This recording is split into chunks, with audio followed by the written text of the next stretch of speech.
Assalamualaikum warahmatullahi wabarakatuh. Salam sejahtera untuk kita semua. Perkenalkan, nama saya Rizka Nabil Aprilia Jamil dengan NIM 24601004, merupakan mahasiswi dari kampus Universitas Indonesia Timur Makassar dari Fakultas Ekonomi, Prodi Manajemen. Dalam video ini saya akan membahas sebuah materi penting yang berjudul teori produksi. Mari kita mulai dengan latar belakang. Mengapa sih teori produksi ini begitu penting? Kegiatan produksi adalah jantung dari setiap perekonomian. Bayangkan saja, tanpa produksi tidak akan ada barang dan jasa yang tersedia untuk memenuhi kebutuhan dan keinginan kita sebagai manusia, mulai dari kebutuhan seperti makanan dan pakaian, hingga kebutuhan seperti hiburan dan teknologi canggih. Semuanya berasal dari aktivitas produksi. Setiap entitas ekonomi, baik itu individu, perusahaan besar maupun suatu negara, pasti terlibat dalam berbagai bentuk aktivitas produksi. Seperti seorang pengrajin yang membuat kerajinan tangan, hingga manufaktur skala besar yang melibatkan teknologi canggih, seperti perakitan mobil. Produksi adalah proses fundamental yang mengubah input menjadi output. Jadi memahami bagaimana produksi bekerja adalah kunci untuk memahami bagaimana ekonomi bergerak.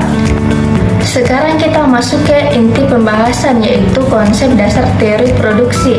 Secara fundamental, produksi dapat kita pahami sebagai proses penciptaan nilai tambah. Artinya kita mengambil sesuatu yang kurang bernilai atau mentah, lalu mengubahnya menjadi sesuatu yang memiliki nilai lebih tinggi atau siap digunakan. Hubungan antara input atau sumber daya yang digunakan dan output atau hasil yang dihasilkan dinyatakan dalam sebuah konsep yang disebut fungsi produksi. Fungsi produksi ini secara spesifik menunjukkan jumlah output maksimal yang bisa dicapai dari kombinasi input tertentu dengan asumsi teknologi yang digunakan sudah yang terbaik atau yang tersedia saat itu. Pengertian produksi dalam ekonomi mikro. Lebih spesifik lagi dalam kerangka ekonomi mikro, produksi bukanlah sekedar aktivitas membuat barang. Ini adalah sebuah proses yang kompleks dan terstruktur. Dalam proses ini, berbagai input atau faktor produksi yang kita miliki dikombinasikan dan diubah menjadi output berupa barang atau jasa yang memiliki nilai guna lebih tinggi. Penting untuk diingat bahwa proses transformasi inilah yang disebut sebagai penciptaan nilai tambah. Jadi ketika kita bicara produksi, kita bicara tentang proses efisien mengubah sumber daya menjadi sesuatu yang lebih bermanfaat. Tujuan produksi. Lantas, apa tujuan utama dalam produksi itu sendiri? Dari sudut pandang produsen individu, tujuan utamanya sangat jelas, yaitu memaksimalkan keuntungan. Keuntungan ini dihitung dengan sangat sederhana, yaitu selisih antara total pendapatan dan penjualan produk atau jasa dikurangi total biaya produksi yang dikeluarkan. Nah, untuk mencapai tujuan memaksimalkan keuntungan ini, produsen akan berupaya keras untuk menghasilkan output sebanyak mungkin, namun dengan biaya yang serendah mungkin, atau jika mereka memiliki target output tertentu, mereka akan berusaha mencapai target tersebut dengan kombinasi input yang paling efisien dan paling murah. Produksi. Siapa saja yang menjadi pelaku produksi dalam kegiatan produksi ini? Dalam ekonomi mikro, pelaku produksi secara umum dikenal sebagai produsen atau perusahaan. Produsen adalah unit ekonomi yang memiliki peran sentral. Merekalah yang membuat keputusan tentang bagaimana mengombinasikan berbagai faktor produksi yang ada untuk menghasilkan barang dan jasa. Peran mereka sangat luas, mulai dari mengorganisir dan mengelola seluruh proses produksi dan pengadaan bahan baku, perekrutan tenaga kerja, investasi modal, hingga akhirnya pemasaran produk kepada konsumen. Hubungan produksi dengan konsumsi dan distribusi. Produksi tidak bisa berdiri sendiri. Ia adalah bagian dari siklus ekonomi yang tak terpisahkan, yang juga melibatkan konsumsi dan distribusi. Ketiga pilar utama kegiatan ekonomi ini yaitu produksi, konsumsi, dan distribusi, membentuk sebuah siklus yang sangat erat dan saling memengaruhi. Produksi adalah awal mula dari segalanya, karena ia menciptakan barang dan jasa yang dibutuhkan. Kemudian ada distribusi yang berperan menyalurkan hasil produksi ini adalah produsen kepada konsumen. Dan terakhir ada konsumsi, di mana barang dan jasa tersebut digunakan oleh konsumen. Uniknya, kegiatan konsumsi ini tidak hanya mengakhiri satu siklus ekonomi, tetapi juga memicu produksi selanjutnya. Mengapa? Karena ketika konsumen membeli dan menggunakan barang, itu menciptakan permintaan yang mendorong produsen untuk memproduksi lebih banyak lagi. Faktor-faktor produksi. Sekarang mari kita bahas mengenai apa saja yang menjadi bahan baku atau sumber daya dasar dalam proses produksi.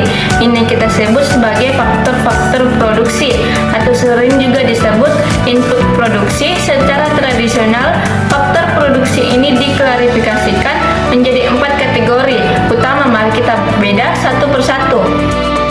Yang pertama adalah faktor produksi alam. Faktor ini mencakup semua sumber daya yang disediakan secara alami oleh alam dan dapat kita gunakan dalam proses produksi. Penting untuk dicatat, istilah tanah di sini bukan hanya merujuk pada lahan pertanian atau lokasi pabrik saja. Lebih luas lagi, ia meliputi semua kekayaan alam yang terkandung di dalam bumi, seperti mineral, minyak bumi, gas alam, air, hutan, dan juga yang ada di atasnya, seperti sinar matahari dan udara. Ini adalah anugerah yang menjadi fondasi dasar bagi banyak kegiatan produksi. Selanjutnya adalah faktor produksi tenaga kerja. Tenaga kerja mengacu pada semua usaha fisik dan mental manusia yang dicurahkan dalam proses produksi. Ini bukan hanya tentang pekerjaan manual, tetapi juga mencakup keahlian, pengetahuan, dan kreativitas yang digunakan oleh para pekerja. Kualitas kerja yang sangat krusial dan sangat bergantung pada tingkat pendidikan, pelatihan yang mereka terima, pengalaman kerja, serta kondisi kesehatan mereka. Bahkan tingkat produktivitas suatu negara seringkali sangat ditentukan oleh kualitas tenaga kerjanya. Semakin berkualitas tenaga kerjanya, semakin tinggi potensi produktivitas yang bisa dicapai. Yang ketiga adalah faktor produksi modal. Dalam ilmu ekonomi, konsep modal sedikit berbeda dengan pemahaman awam. Modal bukanlah uang tunai itu sendiri, melainkan modal adalah barang-barang buatan manusia yang digunakan untuk menghasilkan barang dan jasa lain. Contohnya adalah mesin-mesin di pabrik, bangunan pabrik itu sendiri, peralatan produksi, kendaraan transportasi, atau infrastruktur lainnya. Uang tunai sendiri hanyalah sarana untuk memperoleh modal fisik ini. Jadi uang adalah alat untuk mendapatkan mesin, membeli gedung, dan sebagainya yang kemudian akan digunakan untuk berproduksi. Dan faktor yang keempat yang tak kalah penting adalah faktor produksi kewirausahaan. Ini adalah kemampuan khusus yang dimiliki oleh seorang wirausahaan atau entrepreneur. Kemampuan ini melibatkan bagaimana mereka mengombinasikan, mengorganisir, dan mengelola ketiga faktor produksi lainnya, yaitu alam, tenaga kerja, dan modal secara efektif guna menghasilkan output. Seorang wirausahaan bukan hanya manajer biasa, mereka adalah agen inovasi yang mampu melihat peluang, menciptakan ide-ide baru, dan yang paling penting mereka adalah pengambil resiko dalam perekonomian. Tanpa faktor kewirausahaan, sumber daya yang ada mungkin tidak akan terkoordinasi dengan baik dan tidak akan menghasilkan nilai optimal.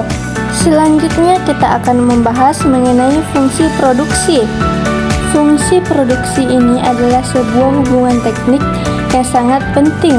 Ia menggambarkan bagaimana input, yaitu faktor-faktor produksi seperti tenaga kerja, modal, bahan baku, dan teknologi, diubah menjadi output berupa barang atau jasa pada tingkat efisiensi maksimum yang dapat dicapai.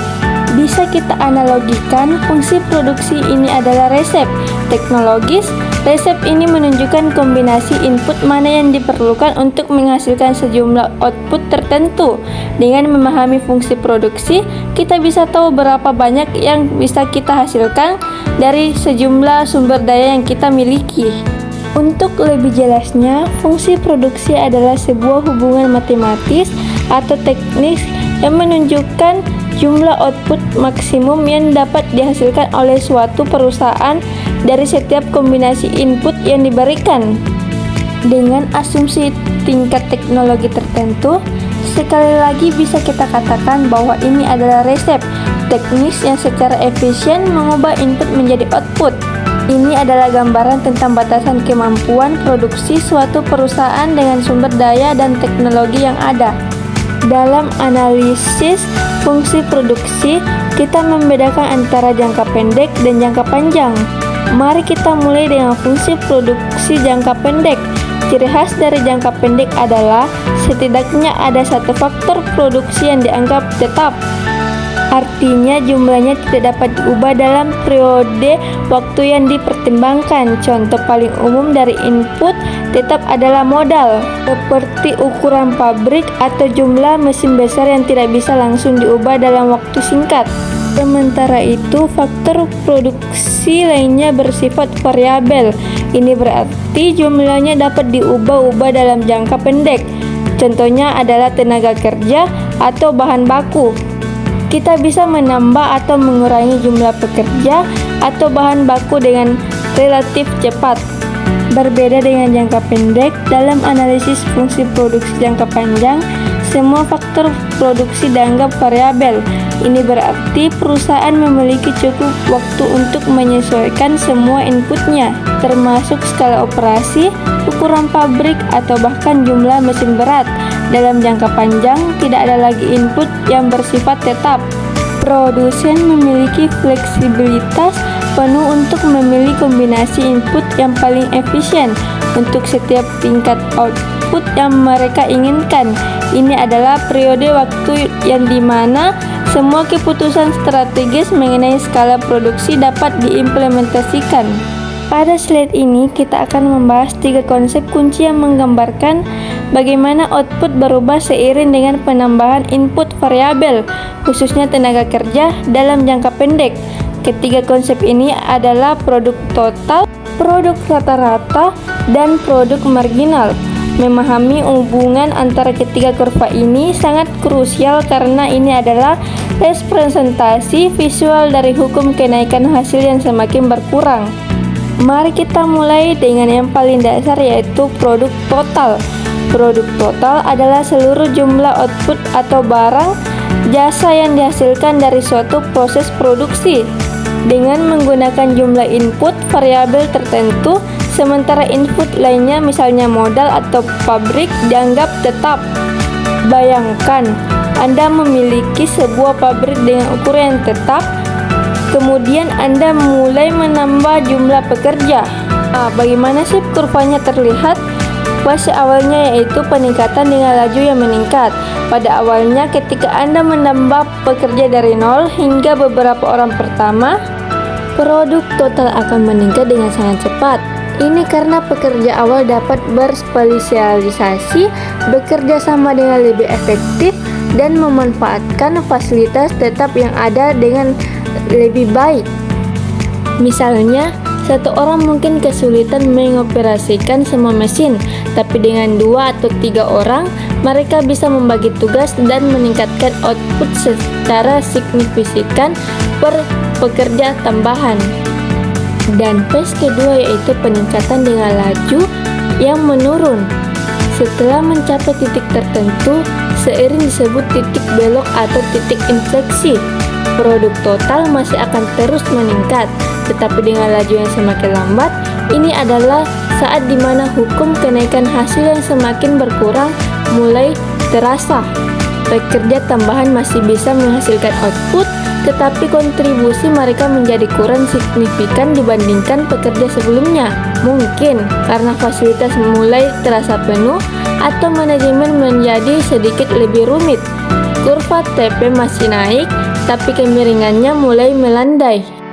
Yang terakhir yaitu penurunan produk total.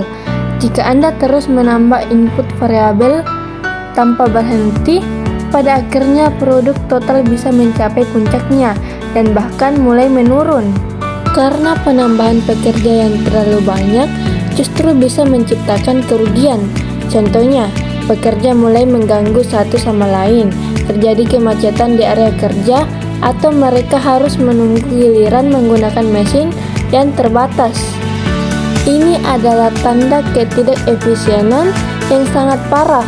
Kurva TP akan mulai menurun. Singkatnya, kurva TP menunjukkan total hasil produksi dari setiap kombinasi jumlah tenaga kerja yang digunakan dengan input tetap yang ada. Sekarang kita membahas produk rata-rata, yaitu adalah output rata-rata per unit input variabel. Cara menghitungnya mudah, yaitu dengan membagi produk total dengan jumlah unit input variabel, misalnya jumlah tenaga kerja atau L. Jadi rumusnya adalah AP sama dengan TP atau L. Lalu bagaimana sih dengan kurva AP? Kurva AP ini awalnya akan meningkat, menunjukkan bahwa setiap unit input variabel rata-rata menghasilkan lebih banyak output. Kemudian ia akan mencapai titik maksimum dan setelah itu akan mulai menurun. Dan yang terakhir yaitu produk marginal, yaitu mengukur perubahan dalam produk total atau TP yang dihasilkan dari penambahan satu unit input variabel dengan asumsi faktor lain tetap. Cara menghitungnya adalah perubahan output. Delta TP dibagi dengan perubahan input variabel, delta L. Jadi rumusnya MP sama dengan delta TP atau delta L. Kurva MP juga awalnya meningkat, namun ia akan mencapai titik maksimum lebih awal dari kurva AP. Setelah itu, ia akan menurun dan bahkan bisa menjadi negatif. Ini berarti penambahan input variabel justru mengurangi total output, yang menjadi indikasi adanya ketidakefisienan yang parah. Nah, sekarang kita masuk di pembahasan berikutnya, yaitu hukum-hukum dalam produksi. Yang pertama yaitu hukum kenaikan hasil yang semakin berkurang. Dalam teori produksi, ada beberapa hukum penting. Yang pertama adalah hukum kenaikan hasil yang berkurang, atau sering juga disebut hukum hasil marginal yang semakin menurun. Ini adalah prinsip fundamental dalam ekonomi mikro yang berlaku khusus dalam analisis produk jangka pendek. Hukum ini menyatakan bahwa ketika satu input variabel, misalnya tenaga kerja, ditambahkan secara berturut-turut pada jumlah input tetap, misalnya modal atau tanah, pada suatu titik tertentu, tambahan output yang dihasilkan dari setiap unit input variabel tambahan tersebut akan mulai berkurang. Artinya pada awalnya penambahan pekerja mungkin sangat efektif, tetapi jika terus ditambah menambah modal atau lahan, efektivitas setiap pekerja tambahan akan berkurang. Berbeda dengan hukum kenaikan hasil yang semakin berkurang yang kita bahas tadi, hukum hasil skala ini berlaku dalam analisis jangka panjang, di mana semua input dapat divariasikan. Hukum ini menguji bagaimana output total berubah ketika semua input ditingkatkan secara proporsional. Misalnya, jika kita melipat gandakan semua input seperti tenaga kerja, modal, bahan baku, apakah outputnya juga berlipat ganda, lebih dari berlipat ganda, atau kurang dari berlipat ganda? Ini akan menentukan apakah suatu perusahaan mengalami skala ekonomi, disekonomi skala, atau hasil skala konstan. Dan yang terakhir yaitu substitusi faktor produksi. Dua konsep penting lainnya terkait faktor produksi adalah substitusi dan komplementaritas. Poin pertama yaitu substitusi faktor produksi. Ini mengacu pada kemungkinan untuk menggantikan satu faktor produksi dengan faktor produksi lain dalam menghasilkan tingkat output yang sama. Contoh klasiknya yaitu adalah substitusi antara tenaga kerja dan modal. Jika harga tenaga kerja naik, produsen mungkin akan cenderung menggantinya dengan mesin atau teknologi yang lebih murah untuk menghasilkan jumlah output yang sama. Produsen akan melakukan substitusi ini ketika harga relatif dari salah satu input berubah demi mencapai efisiensi biaya.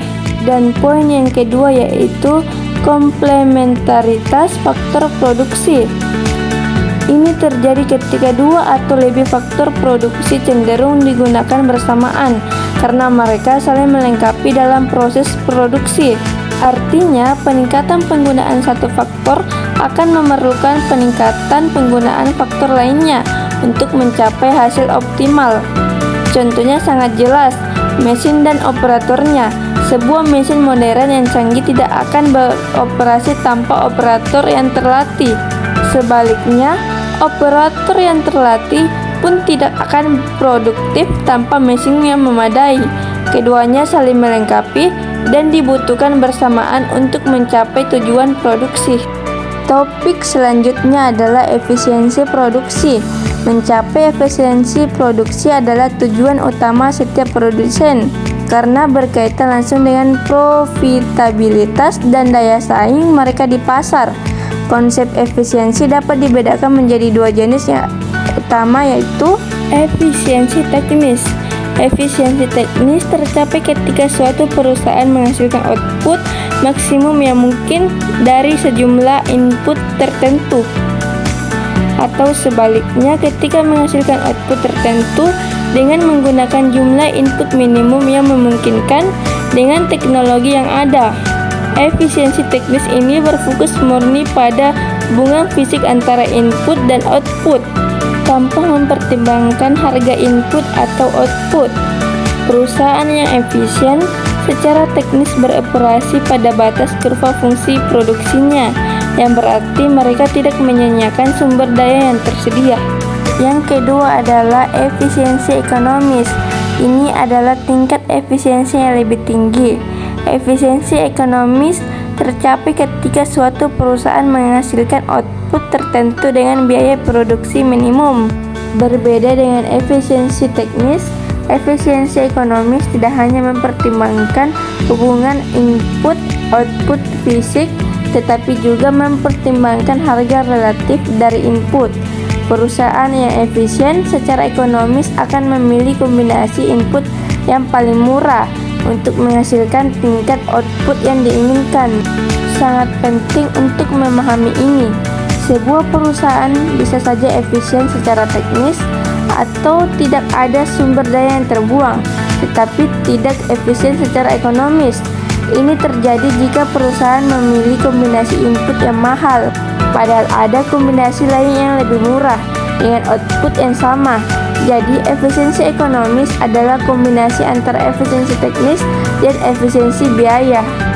Cara mengukur efisiensi produksi, dan poin pertamanya yaitu produktivitas. Bagaimana kita bisa mengukur efisiensi produksi? Ada beberapa pendekatan yang bisa kita gunakan, tergantung data yang tersedia. Produktivitas ini adalah metrik paling dasar dan sering digunakan. Produktivitas mengukur output per unit input. Contohnya, produktivitas tenaga kerja ini adalah jumlah unit output yang dihasilkan per jam kerja atau per pekerja. Atau produktivitas modal, yaitu jumlah unit output per unit modal. Misalnya, nilai output per nilai mesin. Peningkatan produktivitas secara langsung menunjukkan adanya peningkatan efisiensi. Lalu, analisis rasio input-output. Metode ini melibatkan perbandingan rasio input yang digunakan terhadap output yang dihasilkan. Logikanya sederhana. Semakin kecil input yang diperlukan untuk menghasilkan output yang sama, maka semakin efisien perusahaan tersebut. Dan analisis frontier produksi. Ini adalah metode yang lebih canggih. Metode ini menggunakan teknik ekonometri seperti data envelopment analysis atau stochastic frontier analysis. untuk mengidentifikasi batas efisien atau fungsi produksi terbaik yang dapat dicapai oleh suatu industri atau kelompok perusahaan. Setelah batas ini teridentifikasi, kinerja setiap perusahaan kemudian dibandingkan dengan batas ini untuk menentukan tingkat efisiensi relatifnya. Ini memberikan gambaran yang lebih komprehensif tentang seberapa jauh sebuah perusahaan berada dari potensi efisiensi maksimumnya. Yang ketiga yaitu optimalisasi penggunaan faktor produksi untuk mencapai efisiensi ekonomis, yaitu menghasilkan output pada biaya terendah. Kita perlu memahami optimalisasi penggunaan faktor produksi. Ini melibatkan dua konsep kunci, yaitu yang pertama isokuan. Isokuan adalah sebuah kurva yang menunjukkan semua kombinasi input yang berbeda, misalnya antara tenaga kerja dan modal, yang dapat menghasilkan tingkat output total yang sama. Artinya, sepanjang kurva isokuan, jumlah produksi yang dihasilkan adalah konstan, meskipun kombinasi inputnya berbeda. Ini membantu produsen melihat fleksibilitas dalam memilih kombinasi input. Yang kedua yaitu isocost. Isocost adalah sebuah garis yang menunjukkan semua kombinasi input yang dapat dibeli dengan total biaya tertentu pada harga input yang diberikan. Konsep ini mirip dengan garis anggaran konsumen dalam teori permintaan. Kemiringan isocost ditentukan oleh rasio harga input. Misalnya, harga tenaga kerja dibagi dengan harga modal.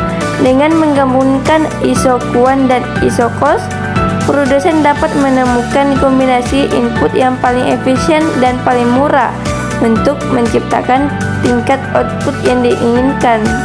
Dan pembahasan terakhir yaitu implikasi teori produksi dalam dunia nyata. Teori produksi bukanlah sekedar konsep akademis yang hanya ada di buku. Ia memiliki referensi dan aplikasi yang mendalam dalam berbagai sektor ekonomi di dunia nyata. Yang pertama, teori produksi dalam dunia industri. Di sektor industri, terutama manufaktur skala besar, teori produksi menjadi alat analisis yang sangat vital untuk pengambilan keputusan strategis. Perusahaan menggunakan teori ini untuk menentukan berapa banyak pekerja yang dibutuhkan, jenis mesin apa yang paling efisien, bagaimana mengelola bahan baku, dan bagaimana merencanakan kapasitas produksi agar maksimal dan menguntungkan. Ini membantu mereka mengoptimalkan biaya dan meningkatkan output. Selanjutnya, relevansi teori produksi dalam UMKM dan startup. Usaha mikro, kecil dan menengah atau UMKM serta startup juga sangat bergantung pada prinsip-prinsip teori produksi untuk kelangsungan dan pertumbuhan mereka. Bagi UMKM, pemahaman tentang bagaimana mengelola input sederhana seperti bahan baku dan tenaga kerja hingga keputusan investasi kecil dalam peralatan sangat krusial. Bagi startup, ini penting untuk mengidentifikasi model produksi yang paling skalabel dan efisien agar mereka bisa bertumbuh pesat dan dengan sumber daya terbatas. Selanjutnya, tantangan produksi di era digital dan otomatisasi. Era digital dan otomatisasi saat ini telah mengubah lanskap produksi secara fundamental. Ini menciptakan tantangan sekaligus peluang baru yang harus direspon dengan pemahaman teori produksi yang mendalam. Misalnya, bagaimana integrasi robotika dan kecerdasan buatan memengaruhi kebutuhan tenaga kerja. Bagaimana data besar dapat digunakan untuk mengoptimalkan proses produksi. Pertanyaan-pertanyaan ini memerlukan pemahaman yang kuat tentang hubungan antara input dan output dalam konteks teknologi modern. Dan kesimpulan dari materi yang saya jelaskan tadi yaitu teori produksi adalah fondasi esensial dalam studi ekonomi mikro yang menjelaskan bagaimana input diubah menjadi output.